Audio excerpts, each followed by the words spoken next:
Hi darlings, ಯಾರೆಲ್ಲ ಮನೆ ಕಟ್ಟಿಸ್ಬೇಕು ಅಂತ ಅನ್ಕೊತಿರೋ ಅಂಥವ್ರಿಗೆ, ಅದರಲ್ಲಿ ಫೈನಾನ್ಷಿಯಲ್ ಪ್ರಾಬ್ಲಮ್ ಇದ್ದು ಮನೆ ಕಟ್ಸೋಕ್ಕೆ ಪ್ರಾಬ್ಲಮ್ ಇರೋ ಅಂಥವ್ರಿಗೆ ಇದೀಗ ಈ ಒಂದು ಯೋಜನೆಯನ್ನು ಉಪಯೋಗಿಸ್ಕೊಂಡು ಫ್ರೀಯಾಗಿ ಮನೆಯನ್ನು ಕಟ್ಕೋಬೋದಾಗಿರುತ್ತೆ. ಆ ಯೋಜನೆ ಹೆಸರು ಬಂದು PM ಆವಾಸ್ ಯೋಜನೆ 2.0. ಈ ಒಂದು ಯೋಜನೆಯನ್ನು ಉಪಯೋಗಿಸ್ಕೊಂಡು ನಿಮ್ಮ ಮನೆಯನ್ನು ಉಚಿತವಾಗಿ ಕಟ್ಸ್ಕೋಬೋದಾಗಿರುತ್ತೆ. ಸೊ ಯಾರೆಲ್ಲ ಈ ಒಂದು ಯೋಜನೆಗೆ ಅಪ್ಲೈ ಮಾಡ್ಬೋದು ಮತ್ತು ಯಾವತ್ತು ಮತ್ತು ಏನೇನು ಡಾಕ್ಯುಮೆಂಟ್ ಬೇಕು ಅಂತ ತಿಳ್ಕೊಬೇಕಾದ್ರೆ ಈ ಒಂದು ವಿಡಿಯೋನ ಫುಲ್ಲಾಗಿ ನೋಡಿ. ಹಾಗೆ ಪ್ಲೀಸ್ ನಮ್ಮ ಚಾನಲ್ ಸಬ್ಸ್ಕ್ರೈಬ್ ಮಾಡ್ಕೊಂಡು ಸಪೋರ್ಟ್ ಮಾಡ್ಕೊಳ್ಳಿ. ಈ ಒಂದು ಯೋಜನೆ ಬಂದು ಯಾರೆಲ್ಲ ಸ್ವಂತ ಮನೆ ಕಟ್ಟಿಸ್ಬೇಕಂತ ಕನಸು ಕಾಣ್ತಾ ಇರೋವಂಥವ್ರಿಗೆ ಮತ್ತು ಮನೆ ಇಲ್ಲದೆ ಇರೋವಂಥವ್ರಿಗೆ ಕೇಂದ್ರ ಸರ್ಕಾರದಿಂದ ಈ ಒಂದು ಯೋಜನೆನ ಪ್ರಧಾನಮಂತ್ರಿಯವರು ಬಿಡುಗಡೆ ಮಾಡಲಾಗಿರುತ್ತೆ. ಈ ಒಂದು ಯೋಜನೆಯಲ್ಲಿ ಮತ್ತೊಂದು ಅವಕಾಶದ ಅಂದರೆ ಅಗೇನ್ ಆಲ್ರೆಡಿ ಈ ಒಂದು ಯೋಜನೆ ಬಿಡುಗಡೆ ಮಾಡಲಾಗಿದ್ದು ಈ ಒಂದು ಯೋಜನೆಯನ್ನು ಮತ್ತೊಮ್ಮೆ ಈ ಒಂದು ಇದರಲ್ಲಿ ಬಿಡಲಾಗಿರುತ್ತೆ. ಹಾಗೆ ಅಪ್ಲೈ ಮಾಡೋದಕ್ಕೆ ಇವತ್ತೇ ಕೊನೆ ದಿನಾಂಕ ಆಗಿರುತ್ತೆ. ಪ್ರಧಾನಮಂತ್ರಿ ಆವಾಸ್ ಯೋಜನೆಯ 2.0 ಅಥವಾ PMVY 2.0 ಈ ಒಂದು ಅಡಿಯಲ್ಲಿ ರಾಯಚೂರು ಹಾಗೂ ಮಹಾನಗರ ಪಾಲಿಕೆ ಸೇರಿದಂಥ ವಿವಿಧ ಸ್ಥಳೀಯ ಸಂಸ್ಥೆಗಳಲ್ಲಿ ಈ ಒಂದು ಯೋಜನೆಯನ್ನು ಬಿಡುಗಡೆ ಮಾಡಲಾಗಿರುತ್ತೆ. ಹಾಗಾದರೆ ಈ ಒಂದು ಯೋಜನೆಗೆ ಯಾರೆಲ್ಲ ಅಪ್ಲೈ ಮಾಡ್ಬೋದು ಅಂತ ನೋಡೋದಾದರೆ, ಈ ಒಂದು ಯೋಜನೆ ಅಡಿಯಲ್ಲಿ ವಸತಿ ರಹಿತ ಮತ್ತು ನಿವೇಶನ ರಹಿತ ಕುಟುಂಬಗಳಿಗೆ ಈ ಆದ್ಯತೆ ನೀಡುವಂಥ ಉದ್ದೇಶದಿಂದ ಈ ಒಂದು ಅರ್ಜಿಯನ್ನು ಸಲ್ಲಿಸ್ಬೋದಾಗಿರುತ್ತೆ. ಮೊದಲನೇದಾಗಿ ಅಪ್ಲೈ ಮಾಡುವಂಥವ್ರು ಒಂಟಿ ಮಹಿಳೆಯರು ಮತ್ತು ಮಹಿಳಾ ಕುಟುಂಬದವರು ಅಪ್ಲೈಯನ್ನು ಮಾಡ್ಬೋದಾಗಿರುತ್ತೆ. ಆ್ಯಂಡ್ ನೆಕ್ಸ್ಟ್ ಬಂದು ವಿಕಲಚೇತನ ಅಥವಾ ದಿವ್ಯಾಂಗಗಳು ಅಪ್ಲೈ ಮಾಡ್ಬೋದಾಗಿರುತ್ತೆ.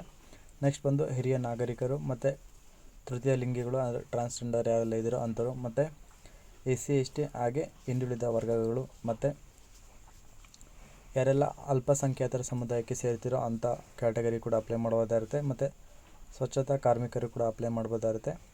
ನೆಕ್ಸ್ಟ್ ಬಂದು PM ಸ್ವನಿಧಿ ಯೋಜನೆಯ ಅಡಿಯಲ್ಲಿ ಗುರುತಿಸಲ್ಪಟ್ಟ ಬೀದಿ ಬದಿಯ ವ್ಯಾಪಾರಿಗಳು ಯಾರೆಲ್ಲ ಇದ್ದೀರೋ ಅಂಥವ್ರು ಕೂಡ ಅಪ್ಲೈಯನ್ನು ಮಾಡ್ಬೋದಾಗಿರುತ್ತೆ. ನೆಕ್ಸ್ಟ್ ಬಂದು ಪ್ರಧಾನಮಂತ್ರಿ ವಿಶ್ವಕರ್ಮ ಯೋಜನೆ ಅಡಿಯಲ್ಲಿ ಯಾರೆಲ್ಲ ಬರ್ತಿರೋ ಅವರಂಥವ್ರು ಕೂಡ ಅಪ್ಲೈ ಮಾಡ್ಬೋದಾಗಿರುತ್ತೆ. ಮತ್ತು ಅಂಗನವಾಡಿ ಕಾರ್ಯಕರ್ತರು ಯಾರೆಲ್ಲ ಇದ್ದೀರೋ ಅಂಥವ್ರು ಕೂಡ ಅಪ್ಲೈ ಮಾಡ್ಬೋದಾಗಿರುತ್ತೆ. ನೆಕ್ಸ್ಟ್ ಬಂದು ಕಟ್ಟಡ ಮತ್ತು ಇತರೆ ನಿರ್ಮಾಣದ ಕಾರ್ಮಿಕರು ಮತ್ತು ಕೈಗಾರಿಕರು ಮತ್ತು ವಲಸೆ ಬಂದ ಕುಟುಂಬಗಳು ಈ ಒಂದು ಯೋಜನೆಗೆ ಅಪ್ಲೈಯನ್ನು ಮಾಡ್ಬೋದಾಗಿರುತ್ತೆ. ಹಾಗಾದರೆ ಈ ಒಂದು ಯೋಜನೆ ಅರ್ಜಿ ಸಲ್ಲಿಸುವಂಥ ವಿಧಾನ ಹೇಗೆ ಅಪ್ಲೈ ಮಾಡಬೇಕಪ್ಪ ಅಂತಂದರೆ, ಈ ಒಂದು ಯೋಜನೆಗೆ ನಿಮಗೆ ಆನ್ಲೈನ್ ಹಾಗೆ ಆಫ್ಲೈನ್ ಎರಡರ ಮೂಲಕ ಕೂಡ ಅಪ್ಲೈಯನ್ನು ಮಾಡ್ಬೋದಾಗಿತ್ತು. ಈ ಒಂದು ಪ್ರಧಾನಮಂತ್ರಿ ಆವಾಸ್ ಯೋಜನೆಯ ಅಫಿಷಿಯಲ್ ವೆಬ್ಸೈಟಲ್ಲಿ ಮೂಲಕ ಹೋಗಿ ನೀವು ಅಪ್ಲೈಯನ್ನು ಮಾಡ್ಬೋದಾಗಿರುತ್ತೆ. ಒಂದು ವೇಳೆ ಗೊತ್ತಾಗಲಿಲ್ಲ ಅಥವಾ ಆಗಲಿಲ್ಲ ಅನ್ನೋದಾದರೆ ನಿಮ್ಮ ಹತ್ತಿರದ CSC ಅಂತ ಒಂದು ಸೆಂಟರ್ ಕಾಣುತ್ತೆ, ಅಲ್ಲಿ ನಿಮಗೆ ಅಲ್ಲೂ ಕೂಡ ಅಪ್ಲೈಯನ್ನು ಮಾಡ್ಬೋದಾಗಿರುತ್ತೆ. ಆ್ಯಂಡ್ ಅಪ್ಲೈ ಮಾಡುವಂಥ ಸಮಯದಲ್ಲಿ ನೀವು ಅರ್ಜಿಯನ್ನು ಸಲ್ಲಿಸುವಾಗ ಅಗತ್ಯ ದಾಖಲಾತಿಗಳು ನೀಡಬೇಕಾಗುತ್ತೆ. ಅಂದರೆ ಯಾವುದೇ ಡಾಕ್ಯುಮೆಂಟ್ನ ಮಿಸ್ ಮಾಡದೆ ಎಲ್ಲ ಡಾಕ್ಯುಮೆಂಟನ್ನು ನೀಡಬೇಕಾಗುತ್ತೆ. ನಂತರ ಅರ್ಜಿಯನ್ನು ಸಲ್ಲಿಸಿದಾದ್ಮೇಲೆ ಬರೋವಂಥ ಒಂದು ಅಪ್ಲಿಕೇಶನ್ ನಂಬರ್ನು ಕೂಡ ನೀವು ತೊಗೊಂಡು ಇಟ್ಕೋಬೇಕಾಗುತ್ತೆ.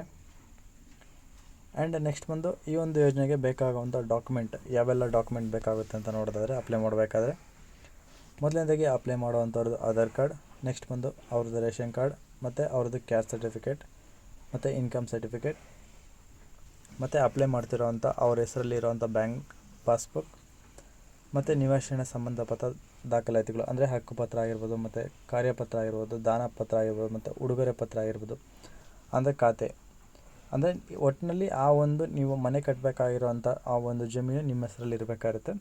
ಆ ಒಂದು ಡಾಕ್ಯುಮೆಂಟು ಯಾವುದೇ ರೂಪದಲ್ಲಿದ್ದರೂ ಸಹಿತ ನೀನು ನೀಡಬಹುದಾಗಿರುತ್ತೆ.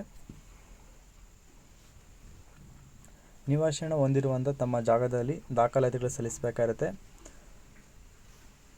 ಇತರೆ ಅಗತ್ಯ ದಾಖಲಾತಿಗಳನ್ನು ನೀಡಿ ಅರ್ಜಿಯನ್ನು ಸಲ್ಲಿಸ್ಬೋದಾಗಿರುತ್ತೆ. ಇದರಲ್ಲಿ ನೆಕ್ಸ್ಟ್ ಬಂದು ಚಾಮರಾಜನಗರ ಹಾಗೆ ರಾಯಚೂರಿನಲ್ಲಿ ಅರ್ಜಿಯನ್ನು ಸಲ್ಲಿಸ್ಬೋದಾಗಿದ್ದು, ಚಾಮರಾಜನಗರ ಜಿಲ್ಲೆಯ ಕೊಳ್ಳೇಗಾಲ ನಗರಸಭೆಯಲ್ಲಿ ವ್ಯಾಪ್ತಿಯಲ್ಲಿರುವಂಥ ಪ್ರಧಾನಮಂತ್ರಿ ಆವಾಸ್ ಯೋಜನೆ ಅಡಿಯಲ್ಲಿ ಈ ಒಂದು ಯೋಜನೆಯನ್ನು ಸಲ್ಲಿಸ್ಬೋದಾಗಿರುತ್ತೆ. ಹಾಗೆ ರಾಯಚೂರು ಜಿಲ್ಲೆಯ ಮಾನ್ವಿ ಪುರಸಭೆ ವ್ಯಾಪ್ತಿಯಲ್ಲಿರುವಂಥ ಅರ್ಹ ಪ್ರದೇಶಗಳು ಕೂಡ ಈ ಒಂದು ಯೋಜನೆಗೆ ಅರ್ಜಿಯನ್ನು ಸಲ್ಲಿಸ್ಬೋದಾಗಿದ್ದು, ಈ ಎರಡು ಜಿಲ್ಲೆಗಳನ್ನ ಬಿಟ್ಟು ಬೇರೆ ಯಾವೆಲ್ಲ ಜಿಲ್ಲೆಗಳಿದೆಯೋ ಅವರು ಕೂಡ ಅಪ್ಲೈಯನ್ನು ಮಾಡ್ಬೋದಾಗಿರುತ್ತೆ. ಇಲ್ಲಿ ಬೇರೆಯವರು ಅಪ್ಲೈ ಮಾಡಬಾರ್ದು ಅನ್ನೋ ರೀತಿ ಏನಿಲ್ಲ, ಬೇರೆಯವರು ಕೂಡ ಅಪ್ಲೈಯನ್ನು ಮಾಡ್ಬೋದಾಗಿರುತ್ತೆ. ಆ್ಯಂಡ್ ನೆಕ್ಸ್ಟ್ ಬಂದು ಈ ಒಂದು ಯೋಜನೆಗೆ ಅಪ್ಲೈ ಮಾಡೋದಕ್ಕೆ ಈಗಾಗಲೇ ಶುರುವಾಗಿದ್ದು ಜೂನ್ 30ನೇ ತಾರೀಕು ಅಪ್ಲೈ ಮಾಡಲು ಕೊನೆ ದಿನಾಂಕ ಇರುತ್ತೆ. ಇವತ್ತು ಒಂದು ದಿನ ಮಾತ್ರ ಇದ್ದು ಬೇಗ ಈ ಒಂದು ಯೋಜನೆಗೆ ಅಪ್ಲೈ ಮಾಡಿ. ಒಂದು ವೇಳೆ ಆನ್ಲೈನ್ ಮೂಲಕ ಆಗಲಿಲ್ಲ ಅಂದರೆ ನಿಮ್ಮ ನಿಯರೆಸ್ಟ್ ಇರೋಂಥ CSC ಸೆಂಟರಲ್ಲಿ ಹೋಗಿ ಅಪ್ಲೈ ಮಾಡಿ ಅಂತ ಹೇಳ್ತಾ, ಅಪ್ಲೈ ಮಾಡ್ತಿರೋಂಥ ಪ್ರತಿಯೊಬ್ಬರಿಗೂ ನನ್ನ ಕಡೆಯಿಂದ ಆಲ್ ದಿ ಬೆಸ್ಟ್. ಹಾಗೆ ಯಾರೆಲ್ಲ ಈ ಒಂದು ಯೋಜನೆ ಉಪಯೋಗಿಸ್ಕೊಂಡು ಮನೆ ಕಟ್ಟಬೇಕು ಅಂತ ಅನ್ಕೊತಿರೋ ಅಂಥವ್ರಿಗೆ ಈ ಒಂದು ವಿಡಿಯೋನ ಶೇರ್ ಮಾಡಿ, ಇವತ್ತೇ ಹೋಗಿ ಬೇಗ ಅಪ್ಲೈ ಮಾಡಿ ಅಂತ ಹೇಳ್ತಾ, ಒಂದು ವೇಳೆ ಈ ಒಂದು ದಿನನ ಮಿಸ್ ಮಾಡಿಕೊಂಡ್ರೆ ನೀವು ಈ ನೆಕ್ಸ್ಟ್ ಕೂಡ ಅಪ್ಲೈ ಮಾಡ್ಬೋದು. ಬಟ್ ಆ ಒಂದು ಅಪ್ಲಿಕೇಶನ್ಗಳನ್ನ ರಿಜೆಕ್ಟ್ ಮಾಡ್ತಾರೆ, ಅಥವಾ ನೆಕ್ಸ್ಟ್ ಯಾವಾಗ ಈ ಒಂದು ಸ್ಕೀಮ್ ಬಿಡ್ತಾರೋ ಆವಾಗ ಅಪ್ಲೈನ ಮಾಡ್ಬೋದಾಗಿರುತ್ತೆ. ಸೊ ಅಪ್ಲೈ ಮಾಡ್ತಿರೋಂಥ ಪ್ರತಿಯೊಬ್ಬರಿಗೂ ನನ್ನ ಕಡೆಯಿಂದ ವೆರಿ ಆಲ್ ದಿ ಬೆಸ್ಟ್. ಈ ಒಂದು ವಿಡಿಯೋ ನಿಮಗೆ ಇನ್ಫಾರ್ಮೇಟಿವ್ ಅಂತ ಅನಿಸಿದ್ರೆ ಲೈಕ್ ಮಾಡಿ, ಹಾಗೆ ಎಲ್ಲರಿಗೂ ಶೇರ್ ಮಾಡಿ ಅಂತ ಹೇಳ್ತಾ ಇಲ್ಲಿಗೆ ಈ ಒಂದು ವಿಡಿಯೋನ ಮುಗಿಸ್ತಾ ಇದ್ದೀನಿ. ಹಾಗೆ ನಮ್ಮ ಚಾನಲ್ ಪ್ಲೀಸ್ ಸಬ್ಸ್ಕ್ರೈಬ್ ಮಾಡ್ಕೊಂಡು ಸಪೋರ್ಟ್ ಮಾಡ್ಕೊಳ್ಳಿ.